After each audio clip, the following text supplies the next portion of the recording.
नमस्कार साथियों, स्वागत है आपका YouTube channel PS education hub में। और अनुकंपा नियुक्ति से संबंधित कई प्रकार के प्रश्न सामने आ रहे हैं। कई लोगों की जिज्ञासा और अनेक प्रश्न ऐसे होते हैं कि जिनका उत्तर साक्ष्य सहित देना जरूरी होता है। तो आज हम मध्य प्रदेश जो अनुकंपा नियम के अधिनियम अंतर्गत जो नियम बनाए गए हैं, नियम शर्तें हैं, तो वे हम बताते हैं। और ये जो अनुकंपा के नियम शर्तें होते हैं, लगभग ये सभी राज्यों पर वैसे ही लागू होते हैं। थोड़ा बहुत कुछ अंतर होता है, जिसमें कुछ अंतर आयु के आ जाते हैं या कुछ योग्यता के आ जाते हैं। बाकी जो सामान्य प्रश्न जो होते हैं अनुकंपा से संबंधित, तो वो सब इस अधिनियम के अंतर्गत आ जाते हैं। तो आज हम देखते हैं मध्य प्रदेश शासन का सामान्य प्रशासन विभाग मंत्रालय भोपाल दिनांक 29 सितंबर 2014 का यह जो आदेश है। और शासकीय सेवक की सेवा काल में मृत्यु होने पर अनुकंपा नियुक्ति बाबत, अनुकंपा नियुक्ति के अंतर्गत अनेक आदेश निकलते रहते हैं, लेकिन मध्य प्रदेश में अब जब अनुकंपा नियुक्ति हो रही है तो वो इसी 29 सितंबर 2014 के आदेश के अंतर्गत आती है। और इसमें जो नियम शर्तें हैं वो क्या हैं वो हम देख लेते हैं। तो अनुकंपा नियुक्ति की परिस्थिति सबसे पहला ये है 1.1 में कि किसी शासकीय सेवक की सेवा काल में मृत्यु होने पर उनके आश्रित एक सदस्य को अनुकंपा नियुक्ति दी जाएगी। तो सबसे प्रमुख शर्त यही है कि सेवा काल में उसकी मृत्यु होना चाहिए। रिटायरमेंट के बाद मृत्यु होने पर या सेवा से बर्खास्त होने से मृत्यु होने पर अनुकंपा की पात्रता नहीं होती है।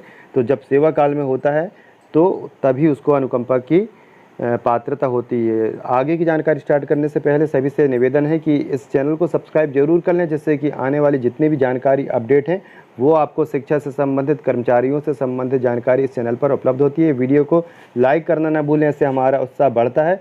और शेयर जरूर करें, जिससे कि सभी शिक्षकों को, कर्मचारियों को, उनके आश्रितों को यह जानकारी पहुँच सके। दूसरी बात यह है कि अनुकंपा नियुक्ति के लिए आश्रित सदस्य तात्पर्य, सबसे प्रमुख चीज़ आश्रित की होती है। कई लोगों के प्रश्न आते हैं कि हमें अनुकंपा नियुक्ति मिल सकती है कि नहीं, तो वहाँ पर पात्र आश्रित का होना बहुत ज़रूरी है। और पात्र आश्रित ही होगा, योग्य होगा, क्वालिफाइड होगा, तभी उसको अनुकंपा नियुक्ति मिल सकती है। तो पात्र आश्रित से तात्पर्य जो है वो है दिवंगत शासकीय सेवक की पत्नी अथवा पूर्णतः आश्रित पति।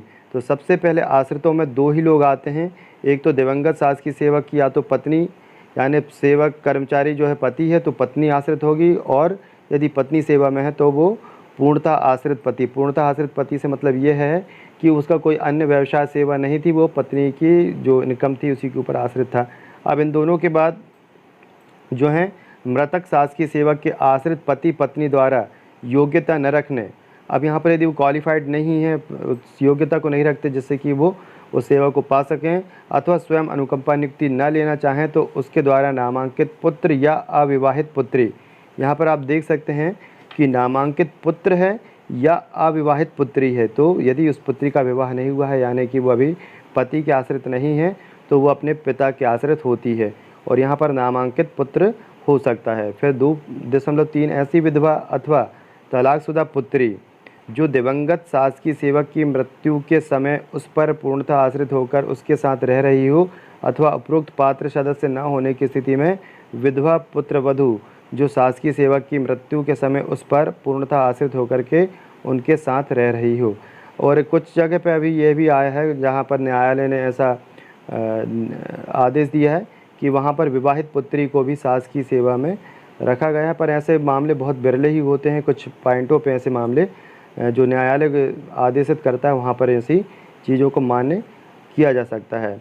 इसके बाद यहाँ पर 2.4 में देखेंगे, दिवंगत शासकीय सेवक की संतान सिर्फ पुत्रियां हों, यानी केवल लड़कियां हों, और वह विवाहित हो, तो दिवंगत शासकीय सेवक के आश्रित पति पत्नी द्वारा नामांकित विवाहित पुत्री। तो यहाँ पर आप देख सकते हैं स्पष्ट लिखा हुआ है कि नामांकित विवाहित पुत्री भी हो सकती है। किस स्थिति में? कि दिवंगत शासकीय सेवक की संतान सिर्फ पुत्री या पुत्रियां हों, यानी कि कोई पुत्र ना हो और वह विवाहित हो, तो दिवंगत शासकीय सेवक के आश्रित पति पत्नी द्वारा, तो जो आश्रित पति पत्नी होंगे वो उस पुत्री का नामांकित करके, कि एक पुत्री है तो एक ही मानी जाएगी, लेकिन 2 या 3 पुत्री हैं तो किसी एक पुत्री को पति पत्नी जो आश्रित है वो नामांकित कर सकते हैं कि भाई इन्हें हमारी नौकरी मिलना चाहिए। यह स्पष्ट किया जाता है कि मृतक शासकीय सेवक के आश्रित जो पति या पत्नी जीवित होने पर ही विवाहित पुत्री को अनुकंपा नियुक्ति की पात्रता होगी। ये महत्वपूर्ण शर्त है कि जैसे पति की मृत्यु हो गई और पत्नी अकेली है, आश्रित है, तो वो दोनों में से कोई पति पत्नी या जीवित है जो, आश्रित व्यक्ति जो है, जो पति के ख़त्म होने पर पत्नी है या पत्नी के ख़त्म होने पर पति है, तो उनके किसी के जीवित होने पर ही विवाहित पुत्री को अनुकंपा नियुक्ति की पात्रता होगी। ऐसी अनुकंपा नियुक्ति पाने वाली पुत्री को शासकीय सेवक के आश्रित पति पत्नी के पालन पोषण की जिम्मेदारी का शपथ पत्र देना पड़ेगा। और जो भी जीवित बचा हुआ है, तो जो जिसको नौकरी मिली है उसको एक शपथ पत्र देना पड़ेगा कि जो आश्रित व्यक्ति है उसकी जिम्मेदारी वह लेती है। 2.5 यदि मृतक शासकीय सेवक की प्राकृतिक संतान न हो तो ऐसी दत्तक संतान जिन्हें शासकीय सेवक दंपति द्वारा शासकीय सेवक के जीवित रहते हुए वैधानिक रूप से गोद लिया हो। तीसरी बात यह आती है कि यदि पुत्र पुत्री ना हो, शासकीय सेवक की प्राकृतिक संतान न हो, तो ऐसी दत्तक संतान यदि उसने कोई गोदनामा लिया है जिन्हें शासकीय सेवक दंपति द्वारा शासकीय सेवक के जीवित रहते हुए वैधानिक रूप से गोद लिया हो। तो वैधानिक रूप से यदि किसी को गोद लिया तो वह भी अनुकंपा की नौकरी पा सकता है। फिर 2.6 जो है, अविवाहित दिवंगत शासकीय सेवक के भाई अथवा अविवाहित बहन को दिवंगत शासकीय सेवक के माता पिता की अनुशंसा के आधार पर, परंतु अविवाहित दिवंगत शासकीय सेवक के माता पिता भी जीवित न हो तो उनके आश्रित छोटे अविवाहित भाई बहन को उनकी आपसी सहमति के आधार पर अनुकंपा नियुक्ति दी जाएगी। तो अविवाहित दिवंगत, अब मान लो कोई जो शासकीय सेवक था अविवाहित था और दिवंगत हो गया है, तो उसका भाई हो अथवा अविवाहित बहन हो, या तो उसका छोटा भाई हो या अविवाहित बहन हो, तो उसके दिवंगत होने पर उनके माता पिता की अनुशंसा के आधार पर, अब माता पिता यदि अनुशंसा कर दें कि हमारा जो पुत्र अविवाहित था ख़त्म हो गया है और उसका छोटा भाई या अविवाहित बहन है, तो दिवंगत शासकीय सेवक के माता पिता की अनुशंसा के आधार पर उसको अनुकंपा मिल सकती है।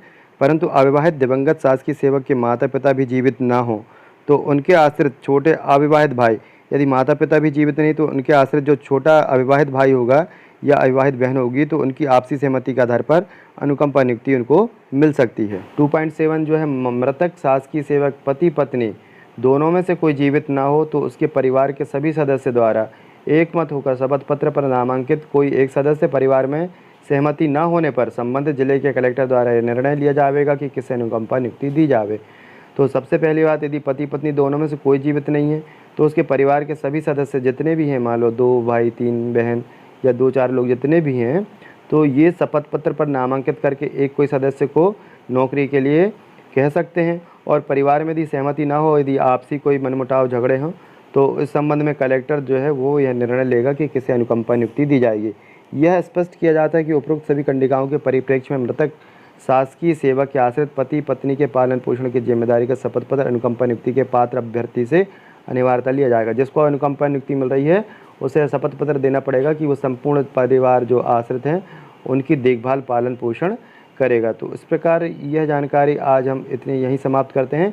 इसके बाद अनुकंपा नियुक्ति की पात्रता की शर्तें क्या होती है अगले वीडियो में देखेंगे। वीडियो लंबा हो जाएगा तो चैनल को सब्सक्राइब जरूर कर लें, जिससे आपको समस्त अनुकंपा से संबंधित और कर्मचारियों से संबंधित जितने नियम एवं शर्तें होती हैं वो सही तरीके से और सरल तरीके से आपको इस चैनल पर देखने को मिलेंगी।